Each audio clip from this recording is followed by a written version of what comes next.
మార్కెట్లో తెచ్చిన కూరగాయలన్నీ అయిపోయిన తర్వాతనే నాకు ఈ కాలీఫ్లవర్ అయినా, క్యాబేజీ అయినా, ఆలు అయినా గుర్తొస్తాయండి. మర్చిపోతాను. ముందు ముందు ఆకుకూరలు ఇవన్నీ పాడైపోతాయని ఆకుకూరలు, బెండకాయలు, దొండకాయలు ఇట్లాంటివి వండుతాను. లాస్ట్‌కి కాలీఫ్లవర్, క్యాబేజీ, ఆలు మిగులుతది.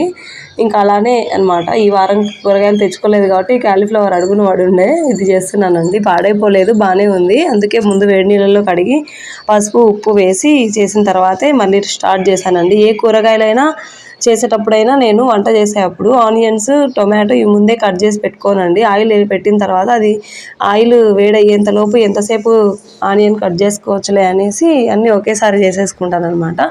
అందుకే కొందరికి నా వీడియోస్ క్లమ్జీగా ఉండొచ్చు, ఏందో అన్నీ కలిపి చూపిస్తున్నాను అన్నట్టు. ఇంకా ఈ కూర విషయం చెప్పాలంటే పెద్దగా ఏం లేదండి. నేను సింపుల్గానే చేసేసాను, హడావుడి ఏం చెయ్యను.